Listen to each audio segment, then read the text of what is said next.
Moussa Wagué qui prend le flanc. Et là, on lui force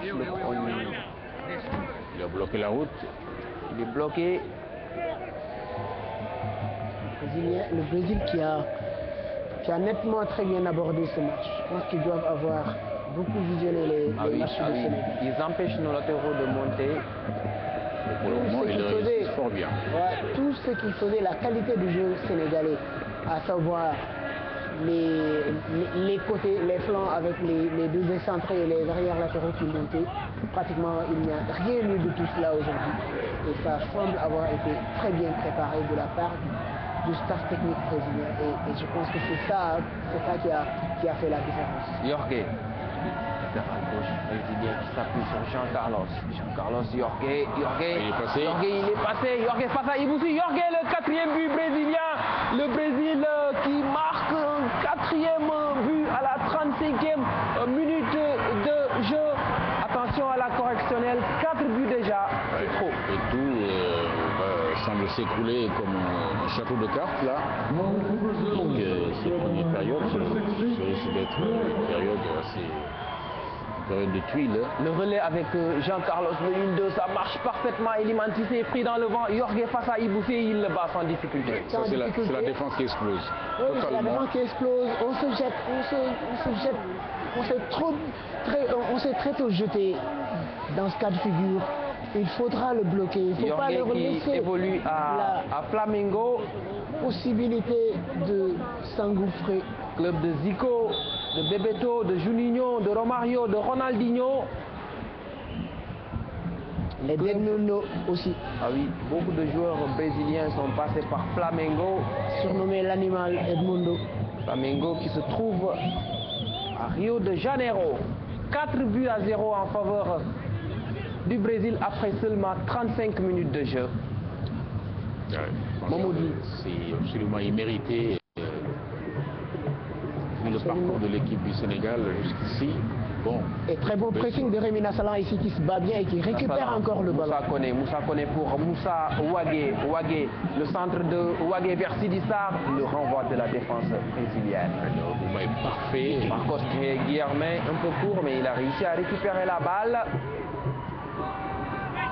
Le renvoi des défenseurs, la récup des milieux et tout est bien coordonné. Difficile de leur prendre le ballon. Réveil difficile pour les téléspectateurs qui ont pris le temps de se lever pour suivre ce match. Ce n'est pas facile, mais il faudra aller jusqu'au bout, soutenir cette équipe. Elle nous a créé de la joie, elle nous a surpris agréablement pendant cette compétition. Alex pour Jean-Carlos pour Marcos Guilherme. Ils sont tombés aujourd'hui sur revient sur Jorge en retrait pour Jean pour Marlon. La défense brésilienne qui n'a pris que 3 buts dans cette Coupe du Monde pour le moment. Et pour ce match, ça tourne un peu à la démonstration. Effectivement, même dans la qualité du jeu. La qualité du jeu est brésilienne. L'efficacité offensive est également brésilienne. Et ce coup de Jorge, ah oui. Et là enfin, l'arbitre italien décide de sortir le carton à l'endroit de joueur brésilien. Je pense que c'est apparemment volontaire. Hein, oui, apparemment c'était un coup volontaire, nettement. Regardez. Là, c'est faute de corps. Même un carton orange. Hein. Ouais, faute de corps de forfait. Jorge. Coup de coude, volontaire en plus. Ça fait un peu méchant ça.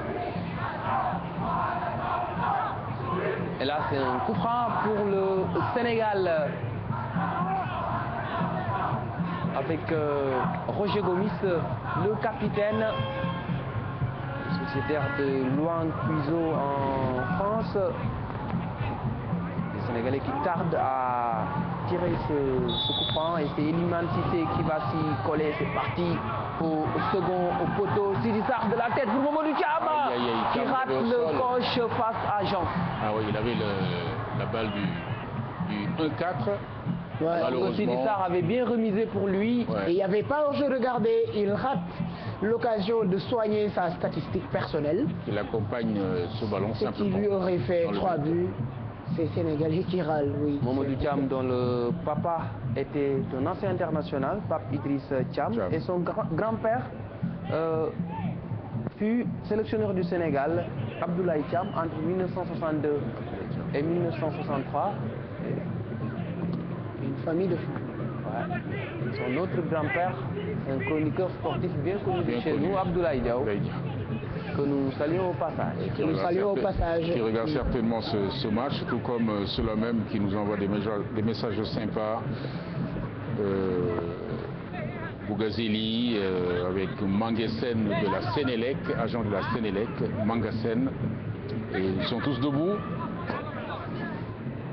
pour regarder ce match Sénégal-Brésil, malheureusement qui tourne au vinaigre pour nous Sénégalais. Pour le moment, ça tourne au vinaigre. Le Brésil, attention, qui est en train de montrer tout son talent dans ce match. Et la difficulté du Sénégal en ce moment se résume à la méforme de Mamadou Loum Ndiaye. Regardez le pressing brésilien sur ce plan-là. 5 joueurs brésiliens pratiquement dans notre moitié de terrain. Chercher le ballon dans les profondeurs de la défense sénégalaise. Mamadou Loum Ndiaye qui semble un peu lourd aujourd'hui. Pourtant, il n'a pas joué le quart de finale. Exactement. Peut-être ça lui a... Il doit avoir beaucoup plus de fraîcheur physique que les autres. Eliman Cissé à la relance. Mamadou Thiam, la déviation directement sur Jean. Jean qui est sorti, mais son dégagement n'est pas bon. Elimina Salan, le centre, non. Il peut faire la différence. Salan, le dribble. Salan, le centre.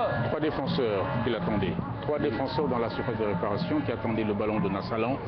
Sans compter Roger Gomis, Moussa Wagué. Moussa Wagué.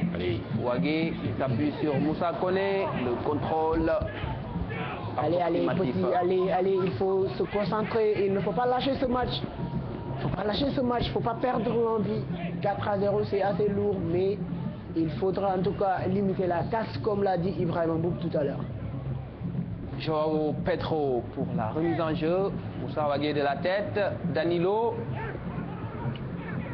Wagué en retrait pour Andalinou Correa qui allonge. Marlon. Marcos Guilherme. Sidi Sarr. La défense brésilienne intraitable. Pour le moment, une citadelle imprenable. Attention à ce rush brésilien sur le flanc. Jesus qui prend de vitesse Moussa Wagué. Heureusement qu'il y a eu une bonne couverture de Andalinou Correa. C'est une sortie de but en faveur des Lions. Alors toutes les actions dangereuses des Brésiliens sont parties du côté droit. Petit pont. Dans les doubles passes, les petits ponts, le jeu de corps des... Entre les jambes de Moussa Wagué. On de tirer la langue. Gabriel Jesus. Le compte favorable pour Mamadou Thiam, il a glissé. Beaucoup de glissades. Beaucoup de glissades. Apparemment, la pelouse a été bien arrosée avant le coup d'envoi. Beaucoup de glissades. Loum Ndiaye pour Sidi Sarr. Qu'est-ce qu'il joue comme ça? Sidi Sarr qui perd la balle. Tout ça, c'est un problème de confiance. C'est dans la tête actuellement que la différence se fait. Ils ont le moral dans les chaussettes. Et en football, c'est la tête qui commande les pieds. Absolument, vous l'avez dit. Je pense qu'actuellement, dans le contexte dans lequel ils sont, c'est un petit peu compréhensible.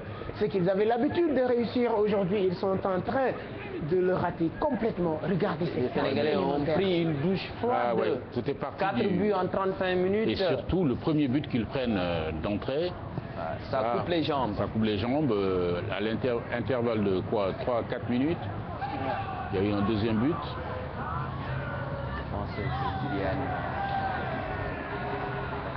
C'est l'avalanche.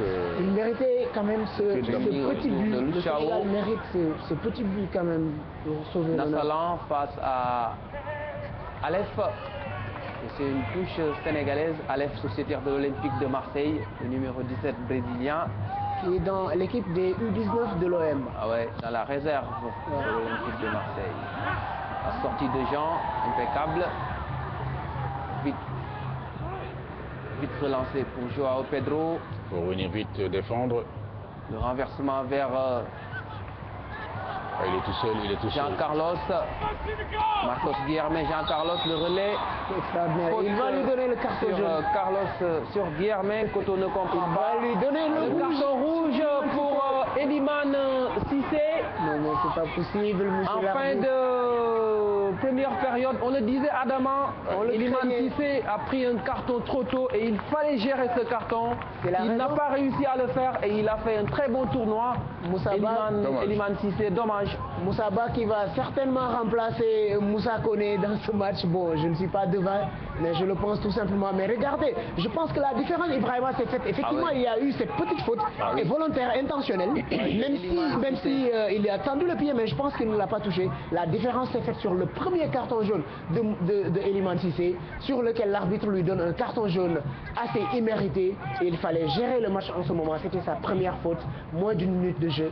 L'arbitre italien, à mon sens, Là, il quitte ses coéquipiers. Il a fait un très bon tournoi, Eliman Cissé, le sociétaire des Djambars de Sali. Là, le Sénégal joue à 10 contre 11, alors qu'au tableau d'affichage, c'est 4-0 pour le Brésil. Attention à la correctionnelle. Et ça tombe très mal au moment où ils sont archi dominés et que le Brésil ne va pas se priver quand même.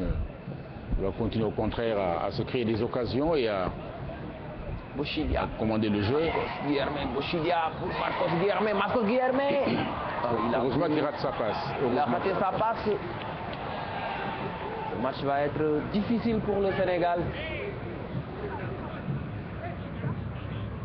Face à des Brésiliens qui maîtrisent bien leur sujet, une copie propre en cette première période rendue par la Seleção Osignan. L'arbitre qui siffle la pause à Christchurch. Le Brésil tout en maîtrise. 4-0 en première période.